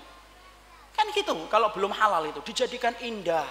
6 jam terasa 6 menit, 3 jam 3 menit, kan? Karena apa? Karena setan yang membantu angan-angan yang indah. Ngoroknya terasa instrumen yang paling indah. Cerewetnya radio online yang paling indah. Karena belum nikah. Setan membumbui itu setan. Kalau sudah nikah, setan masih sama kayak gitu? Enggak lah, dirubah. Yang asalnya ngorok instrumen yang terindah, balik lagi. Inilah mesin yang paling bobrok yang pernah saya dengarkan. Setan mulai memisahkan, ini kan? Yang asalnya cerewet seneng didengerin dulu ketika belum nikah, jadi tidak seneng didengerin, kamu itu cerewet banget sih, diem aja diem. Karena setan kemudian menjadikan bagaimana orang yang menikah mampu berpisah. Itu strateginya setan berubah-ubah ikhwan. Sama strateginya setan sebelum kita ngaji, sebelum antum kenal dengan kajian di masjid kayak gini, mungkin antum dangdutan, mungkin antum ngibing, mungkin antum kemudian sukanya apa? Mungkin kemudian sukanya tahun baru ngerayain, seneng ngomong 10, 9. Ya Allah, ngapain kayak gitu ya? Dengerin musik itu sebelum antum ngaji. Setelah antum kemudian ngerti itu salah karena antum pingin bener, kemudian antum mulai ngaji. Apakah setelah antum mulai ngaji kemudian setan pergi gitu bawa koper nangis tereminasi? Enggak lah. Setan masih di sini akhi. Kemudian menjadikan anak dan antum sombong, ria, ujub, menyalahin orang, menodai kehormatan orang tanpa kita sadari. Kita diajak dangdutan, sudah tidak mau, setan sudah tahu, ayo dangdutan. Mesti antum, ya Allah jenggot saya panjang kayak gini, diajak dangdutan gitu. Antum tidak ngelihat ya jenggot anak gini ya. Tidak halal bagi antum ngajak saya dangdutan. Setan tahu, antum diajak untuk dangdutan lagi sudah tidak mau. Kalau masih ada yang mau dangdutan, Masya Allah diruqyah gitu kalau ini. Nah, udah tidak mau. Akhirnya apa? Setan godain itu apa? Menghujat, menodai, bertengkar aja kerjaannya. Antum lihat nggak ada profilnya orang itu, sukanya menghujat, posting ke sana, nik ke sana, status di sana, posting bertengkar di grup bertengkar, live grup ikut live grup, terus kayak gitu kegiatannya. Kenapa? Nggak paham. Kenapa para ulama itu berbeda pendapat? Jadi para ulama berbeda pendapat itu yang pertama kenapa? Hadisnya satu, tapi ternyata maknanya bisa dua. Selesai Ustaz? Belum, masih ada lagi. Kenapa para ulama berbeda pendapat? Sebab yang kedua para ulama itu mengatakan karena kadang-kadang metode mereka ketika menetapkan istidlal itu beda. Jadi menetapkan istidlal itu kadang-kadang beda. Contoh yang paling gampang, memegang kemaluan itu batal atau tidak wudunya? Yang mengatakan batal, angkat tangan. Batal enggak Pak? Bapak? Mas. Pak? Batal atau tidak? Enggak, saya enggak mengatakan tergantung megangnya. Saya ngatain kalau memegang kemaluan. Oh iya ya, kok ngomong gitu ya dia ya. Memegang kemaluan itu batal atau enggak batal? Batal. Enggak, saya ngomong batal atau tidak, jawab salah satunya. Batal. Yakin? Yakin. Beliau mengatakan batal. Tolong dengerin hadisnya ya Pak ya.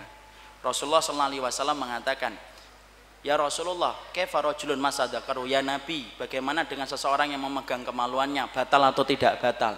Nabi mengatakan, la innama huwa bid'atun minka. Memegang kemaluan itu tidak batal, sama dengan memegang bagian tubuh yang lainnya, kayak memegang pipi, memegang tangan. Jadi dia tidak membatalkan. Bapak, akhi, batal atau tidak batal? Hadisnya sahih tadi, batal atau tidak batal? Apa? Tidak batal. Masya Allah ya, cepat sekali hatinya berubah.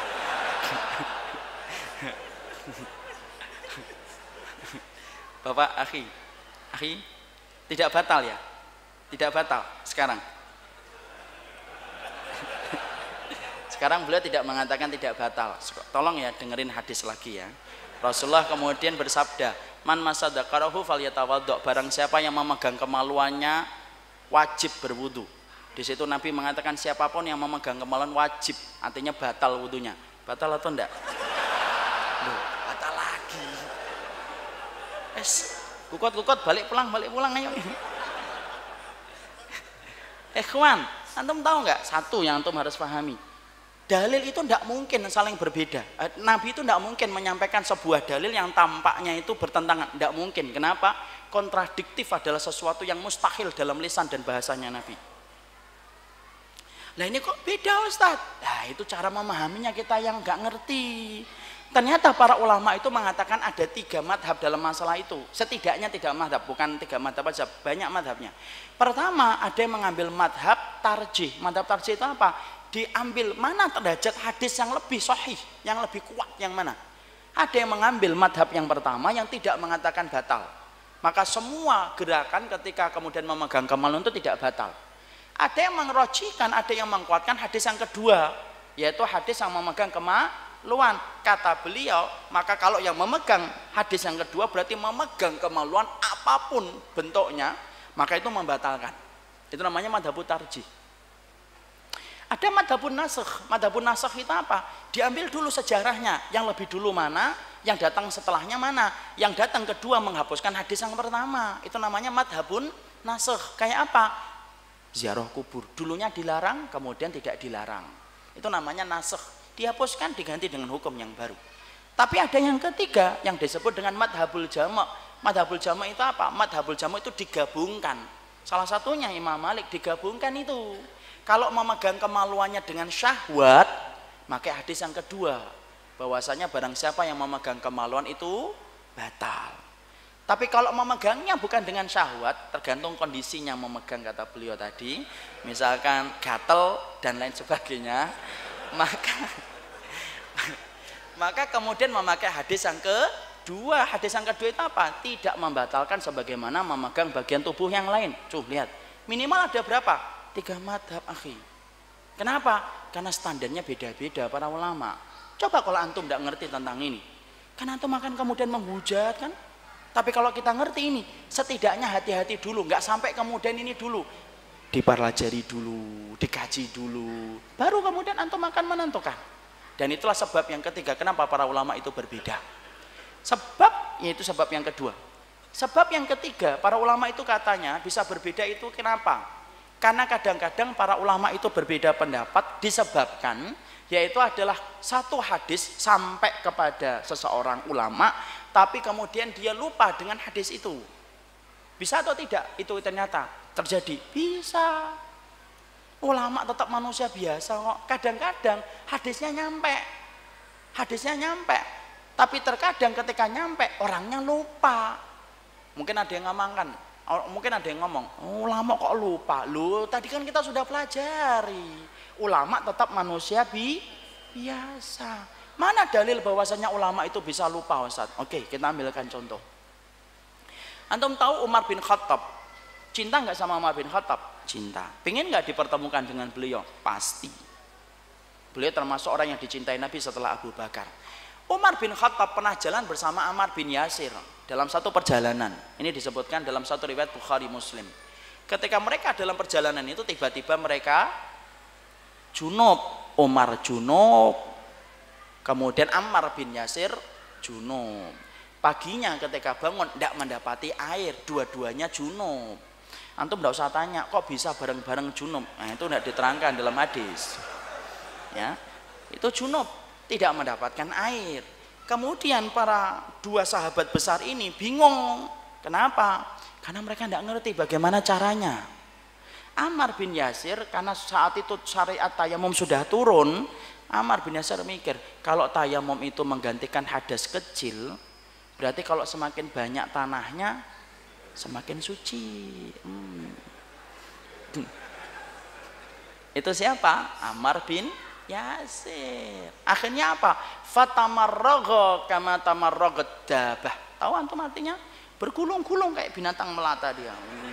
Ditaburin semuanya. Ammar bin Yasir.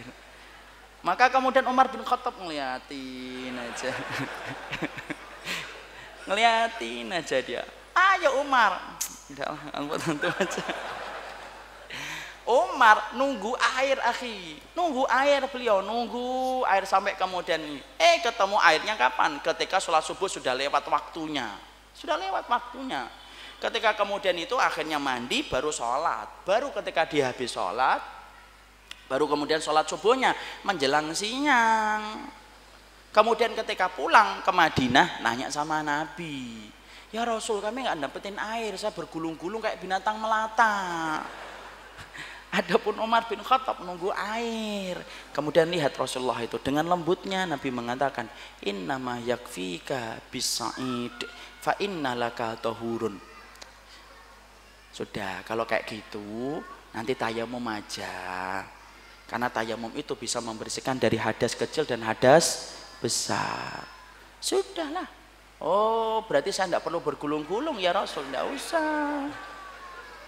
Kemudian kejadian akhirnya Rasulullah wafat, meninggal, digantikan Abu Bakar, digantikan Umar.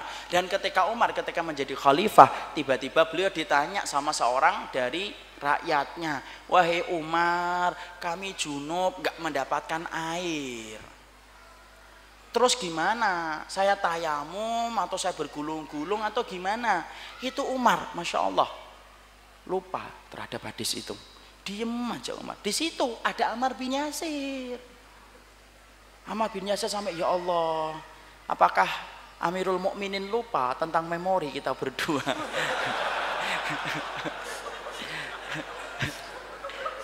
Kemudian ketika kita junub bareng-bareng tidak mendapatkan air, tapi betul-betul Umar itu lupa, ikhwan. Antum jangan ketawa-ketawa loh, paham lah hadisnya. Kemudian betul-betul lupa. Umar bin Khattab itu lupa, diem gitu.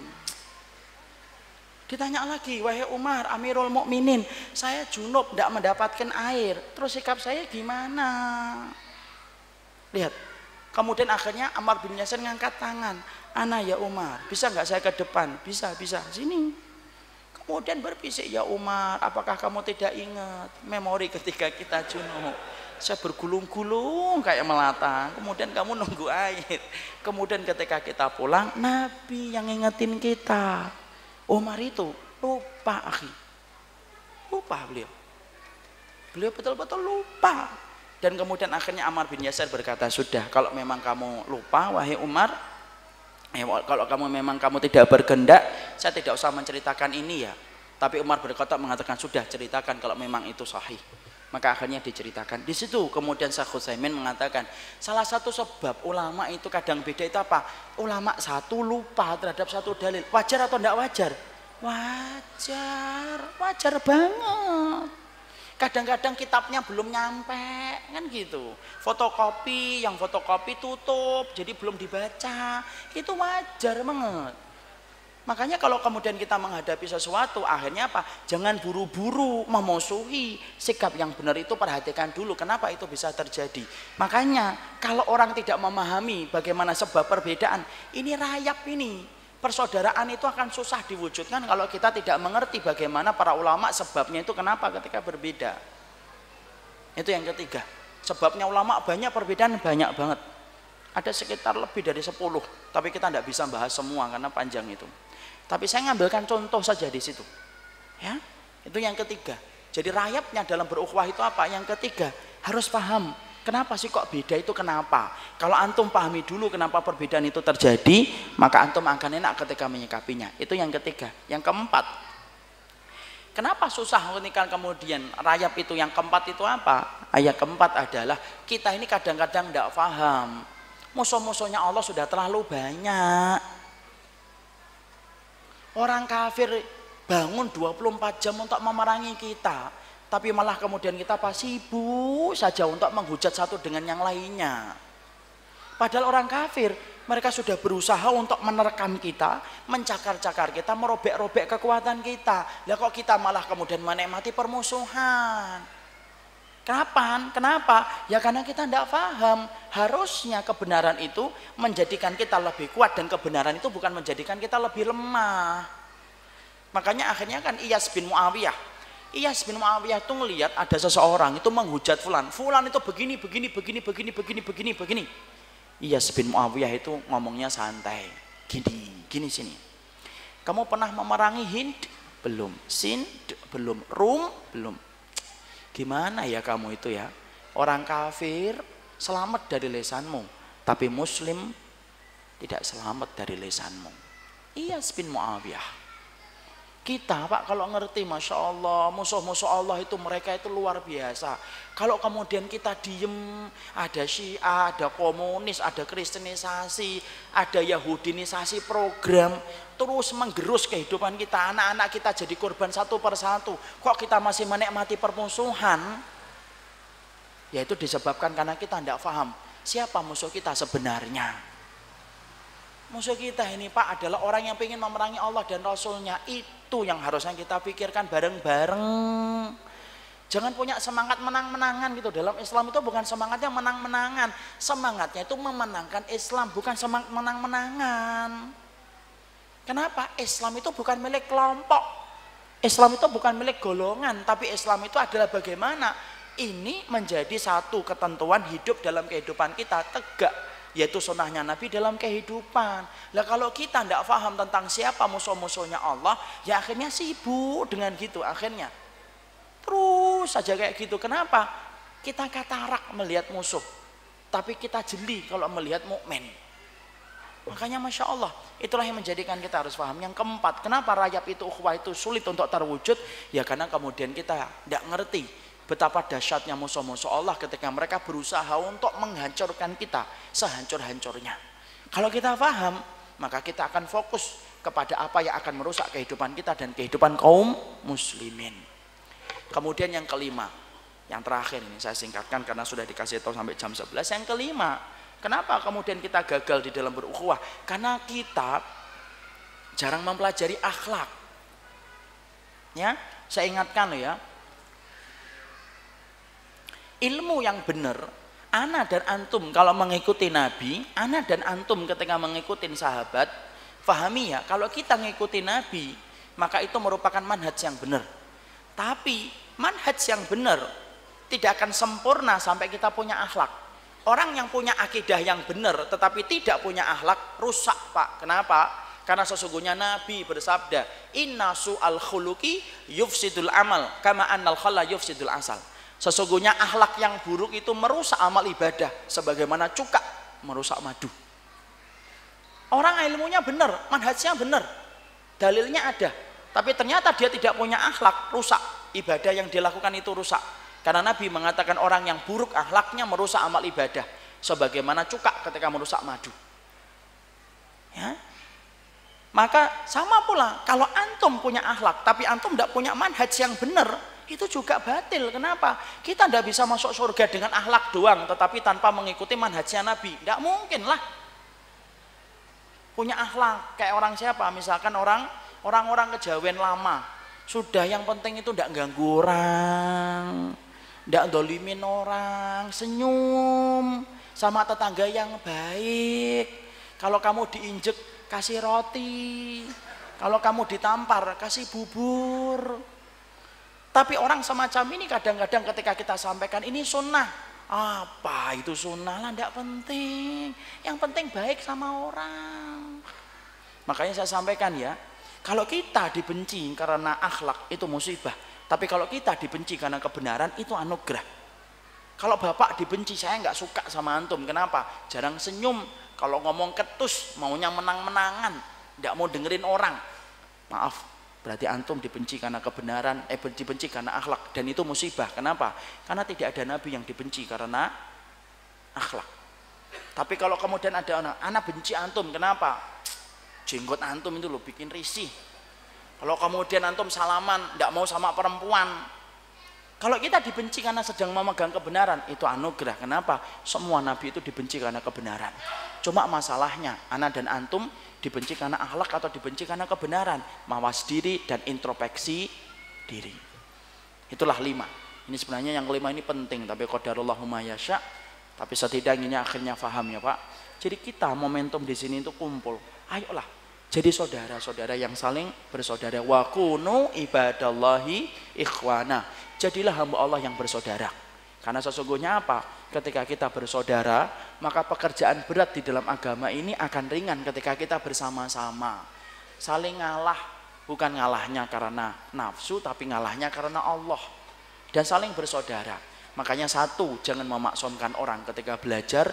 2, jangan taklid buta. 3, fahami kalau ada perbedaan itu dari mana asal perbedaan itu muncul.